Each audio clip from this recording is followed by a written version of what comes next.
Time and Newsweek missed it. USA Today did too. Sports Illustrated never got it. Even NBC just touched on it. When the Stars and Stripes entered the stadium for the Atlanta Centennial Olympic Games, a 78-year-old black man led the Americans. For 40 years, he had worked with presidents and prime ministers on every continent to strengthen the Olympics. But few of the world's 3 billion viewers knew they were watching the final steps in one of the most remarkable journeys of our century. I was born in Atlanta on Parsons Street. I've gone from Parsons Street to those 2 miles to the Olympic Stadium.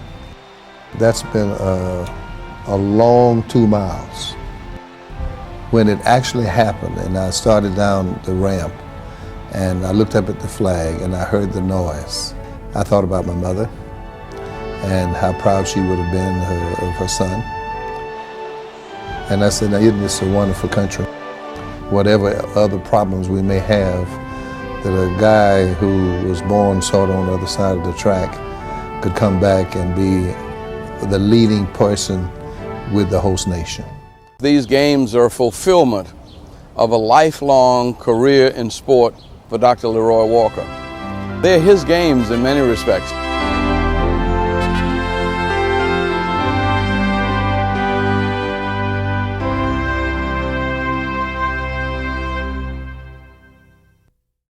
LeRoy Walker's life began less than 2 miles from Atlanta's Olympic Stadium.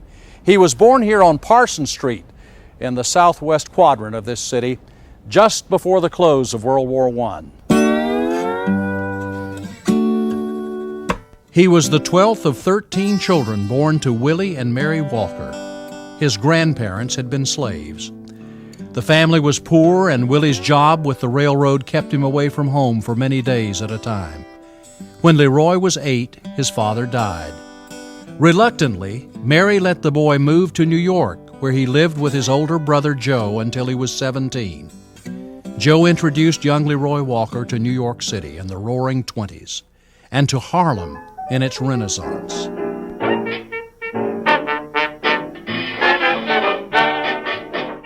It was a great thing. We sort of lived in a separate world there in Harlem. We had the best of theaters. My brother had great barbecue places. And then we had the Cotton Club.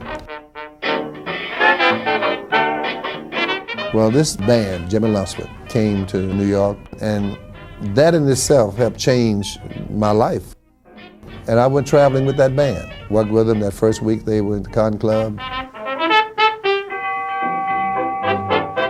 He was called the Duke because he's an immaculate dresser. You never saw him when he was not at his very best in terms of his dress and his appearance. Our restaurant was right next to Sugar Ray's Bar.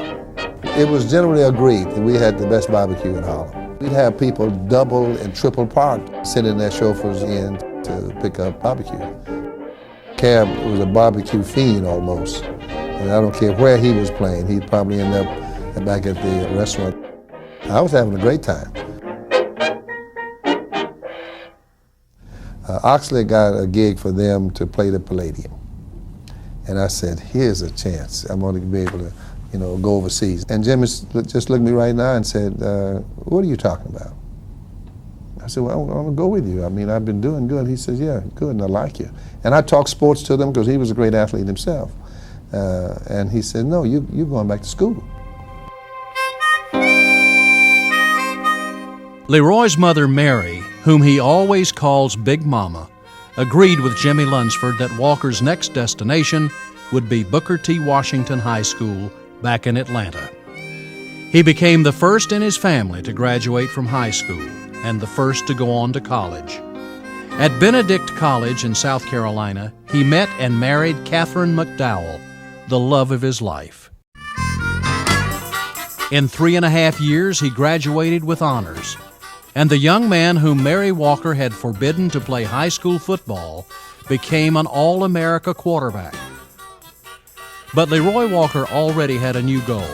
He headed back to New York to a place he had dreamed about as a boy in Harlem, Columbia University. There he studied the science of human athletics, and his professors found him brilliant. But master's degree in hand, he learned that the department chairman would not work with a black man on his doctorate.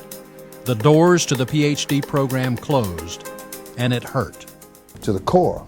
But I always come back to that statement, for this uneducated female that I call mama, I'd always come back to some of those little common denominator statements. Don't let people determine what you can become. LeRoy Walker insisted that he would determine what he would become. He would earn his PhD from NYU in 1957. But first, Benedict College wanted him back. The president of the college asked the star athlete and gifted young scholar to return. And so began more than 4 decades of coaching, teaching, and producing champions. First at Benedict, then at Prairie View in Texas, then for 38 years at North Carolina Central University, LeRoy Walker honed the skills that would make him the premier track and field coach of the 20th century. We had in excess of 80 All-Americans. We had, I think, 36 national champions. Just from my institution alone, not the other places where I've coached and countries I've coached, I had 11 medals from the Olympic Games.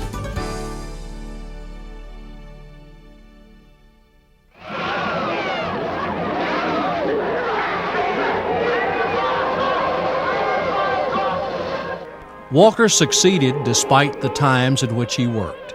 Decades of discrimination and segregation and brutality. When I first started track, for example, we didn't have a track. And I said, don't let that decide how good you can be. When you go to have a drink, you would see one fountain for whites and one fountain for Negroes or blacks. I'm reading in the papers every day about lynchings. It was the home of the Klan. They burned crosses out there. Under God will die before I'll yield 1 inch. Thou shalt love thy neighbor and hate thine enemy. But I say unto you, love your enemies. I have such great respect for my friend Martin Luther King. Individuals born after the turbulent 60s don't know that there was another society before them. These were the days of an unenlightened society.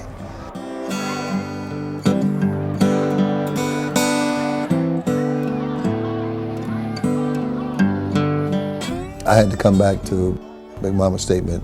Let's not let the environment decide whether or not we can win down in Florida, or whether or not we can win when we go down to the Alabama relays.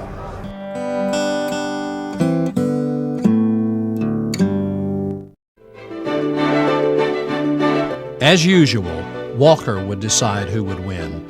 In 1956, he coached Lee Calhoun to the gold medal in the 110-meter hurdles at the Olympic Games in Melbourne, Australia. It was the beginning of a legendary 40-year Olympic career for LeRoy Walker. The 1960 Rome Olympics, Tokyo in 1964, Mexico City 1968, Munich 1972.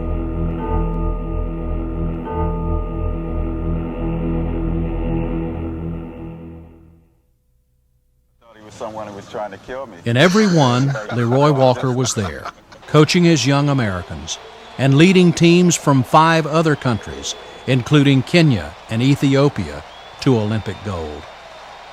I guess America said, well, he's gone through enough internship, proved that he can coach. And besides, my athletes in those countries were doing very well. We were winning medals. In 1976, LeRoy Walker reached the pinnacle of success in his sport. He was named head coach of the U.S. track and field team for the Olympic Games in Montreal. By the time the Montreal Olympic flame was extinguished, Walker had become one of the winningest coaches in Olympic history. As always, he set still higher goals. He served on the board of the U.S. Olympic Committee, then as treasurer of the committee. And in 1992, he was named U.S. Chief of Mission for the Barcelona Olympics. All the while, he worked tirelessly with young people around the world to turn Olympic dreams into reality. In 1992, at age 74, LeRoy Walker became the president of the United States Olympic Committee. His mandate? To prepare America's Olympians for the 1996 Centennial Games in his hometown of Atlanta. It was a dramatic 4 years. As president of the USOC, it was LeRoy Walker who diffused the explosive Tanya Harding-Nancy Kerrigan controversy. In the chaos of the Olympic Park bombing, It brought back shades in '72 in Munich when I lost 9 friends in that attack. it was Walker's firm hand that steadied the American team. And it was LeRoy Walker who, at 78 years of age, returned triumphantly to the city of his birth to give us the greatest story of the 1996 Olympics. A journey of 2 miles, 6 continents, 78 years, and millions of dreams.